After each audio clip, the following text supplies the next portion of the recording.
12 मे रोजी होणाऱ्या विधान परिषदेच्या 10 जागांच्या निवडणुकीसाठी महाराष्ट्रामध्ये राजकारण तापल्याचं पाहायला मिळत आहे। कारण या 10 जागांपैकी 2 जागा या एकनाथ शिंदे यांच्या शिवसेनेच्या वाट्याला येणार आहेत। 2 जागांसाठी एकनाथ शिंदे यांच्या शिवसेनेमध्ये 5 नावांची चर्चा आहे, त्यातली 2 नावं ही जवळपास कन्फर्म असल्याची माहिती समोर आली आहे। पण सूत्रांनी माहिती दिलेली असली तरी सुद्धा शिवसेनेमध्ये त्या 2 नावांना प्रचंड विरोध असल्याचं सुद्धा वृत्त समोर आलंय। याबद्दलच आपण चर्चा करणार आहोत। ती 2 नावं कोणती आहेत, शिवसेनेमध्ये मंत्री नेते किंवा वरिष्ठ नेत्यांचं म्हणणं नेमकं काय आहे, आणि त्याचबरोबर एकनाथ शिंदे किंवा त्यांची शिवसेना ही या निवडणुकीमध्ये तिसरा अतिरिक्त उमेदवार देणार का, याबद्दलची या सगळ्या प्रश्नांची उत्तर आपल्या या व्हिडिओच्या माध्यमातून समजून घ्यायची आहेत। नमस्कार, मी या ठिकाणी मुंबई तकमध्ये तुम्हा सर्वांचं स्वागत आहे। तर सगळ्यात आधी शिवसेनेच्या 2 जागांसाठी कुठली नावं चर्चेत आहे, तर त्याच्यामध्ये नीलम गोरे, बच्चू कडू, रवींद्र धंगेकर, राजू वाघमारे आणि रोहित टिळक।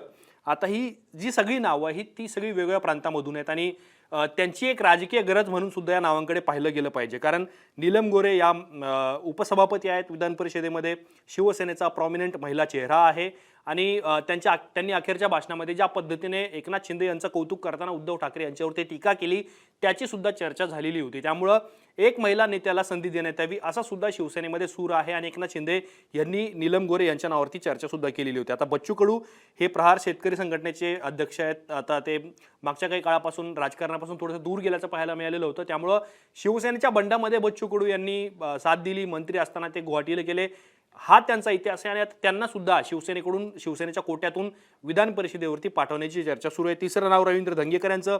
रवींद्र धंगेकर हे काँग्रेसच्या तिकिटावरती कसब्यातून पोटनिवडणुकीमध्ये निवडून आलेले होते हेमंत रासने यांना पाडून। आता ते शिवसेनेमध्ये गेले, आता त्यांना सुद्धा परिषदेवर नेण्याची मागणी होते। राजू वाघमारे शिवसेनेचे प्रवक्ते आहेत आणि रोहित टिळक हे सुद्धा पुण्यातून येतात। अर्थातच 5ही नावं महत्त्वाची असली तरी सुद्धा 2 नावांवरती चर्चा सुरू आहे, नीलम गोरे आणि बच्चू कडू।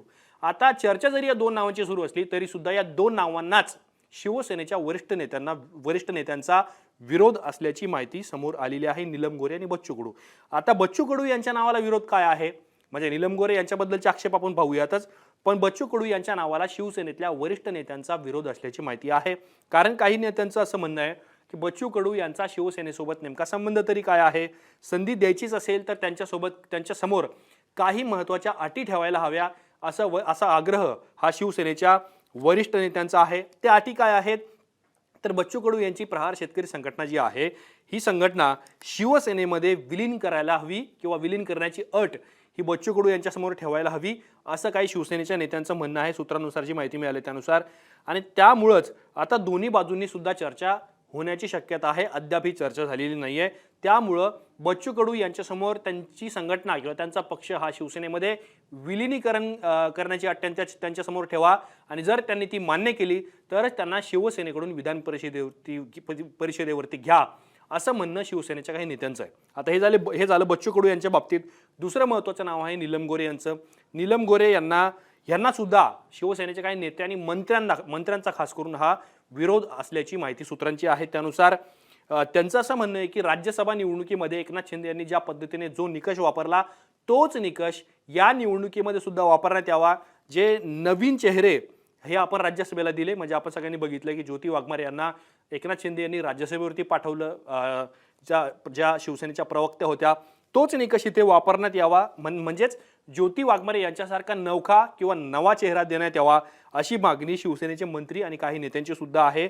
आणि वरिष्ठ नेत्यांची जी फळी आहे त्यांनी एकनाथ शिंदे यांच्याकडे या संदर्भात मागणी केल्याची सुद्धा चर्चा राजकीय वर्तुळामध्ये। आता या 2 नावांमध्ये आपण बघितलं की 2 नावांना कसा शिवसेनेमध्ये विरोध आहे। आता उरतात कुणाची नावं याच्यामध्ये, मग रवींद्र धंगेकर, राजू वाघमारे आणि रोहित टिळक याच्यासोबतच शायना NC यांचं सुद्धा नाव या सगळ्या उमेदवारीच्या देण्याबद्दलची चर्चेमध्ये ते नाव येत आहेत। आता तिसरा महत्त्वाचा मुद्दा याच्यामध्ये काय आहे की शिवसेना तिसरा उमेदवार देणार का।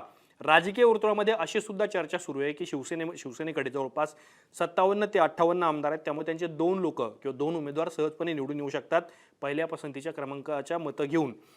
तिसरा उमेदवार देणार का याच्याबद्दलचा शिवसेनेच्या नेत्यांचा सुद्धा आग्रह आहे। कारण शिवसेनेचे वरिष्ठ नेते किंवा पदाधिकारी असतील ते याबद्दल आग्रह आहेत की जर आपण 2 उमेदवार देऊ शकू ते निवडून येऊ शकतात, पण काही अतिरिक्त मतं सुद्धा आपल्याकडे असतील किंवा आपल्या सहयोगी घटक पक्षांकडे किंवा मित्र पक्षांकडे असतील, त्याचा सुद्धा फायदा आपण करायला हवा. आणि सोबतच काँग्रेस आणि राष्ट्रवादी शरद पवार गटाच्या काही अतिरिक्त मतांवरती सुद्धा शिवसेनेच्या नेत्यांचा डोळा आहे. जर आपण तिसरा उमेदवार दिला तर तो निवडून येऊ शकतो का, याची सुद्धा चाचपणी ही शिवसेनेकडून केली जाते. आणि सगळ्यात महत्त्वाचं म्हणजे तिसरा उमेदवार द्यायचा असेल तर मग भारतीय जनता पार्टी आणि राष्ट्रवादी यांच्यासोबत सुद्धा चर्चा होण्याची शक्यता आहे शिवसेनेच्या नेत्यांची. आता साधारण आपण हे सगळे मुद्दे बघितले, पण निवडणूक होणार कधी आहे, निवडणुकीचा कार्यक्रम काय आहे, तर अर्ज भरण्याचा शेवटचा दिवस हा 30 एप्रिल आहे. म्हणजे आजपासून जवळपास 3 दिवस उरलेले आहेत. नाव फायनल करणं हे अत्यंत गरजेचं आहे राजकीय पक्षांना. उमेदवारी अर्ज मागे घेण्याची अंतिम तारीख ही 4 मे 2026 आहे आणि मतदानाची तारीख ही 12 मे आहे. सकाळी 9 वाजेपासून तर संध्याकाळी 4 वाजेपर्यंत मतदान होईल आणि मतदान संपल्यानंतर त्याच दिवशी संध्याकाळी निकाल जाहीर केला जाईल. आता या सगळ्या अपडेट्स आपण याच्यामध्ये बघितल्या, खास करून शिवसेनेच्या बद्दल, ज्या नीलम गोऱ्हे आणि बच्चू कडू यांच्या नावाला विरोध आहे. मग अशा वेळेला मुद्दा असा उरतो की एकनाथ शिंदे नेमका निर्णय काय घेणार. कारण एकनाथ शिंदे हे राज्यसभा किंवा विधान परिषद असतील या जागी त्यांनी पक्षातल्या अनेक मातब्बर नेत्यांना बाजूला करून नव्या चेहऱ्याला संधी दिल्याचं आपण अनेकदा पाहिलेलं आहे. ज्योती वाघमारे सुद्धा हे उत्तम उदाहरण या निमित्ताने. त्यामुळं एकनाथ शिंदे ह्या सगळ्या नेत्यांचा विरोध आक्षेप विचारात घेतील का, नवीन चेहरा या निवडणुकीमध्ये देतील का, हे सुद्धा पाहणं महत्त्वाचं ठरेल.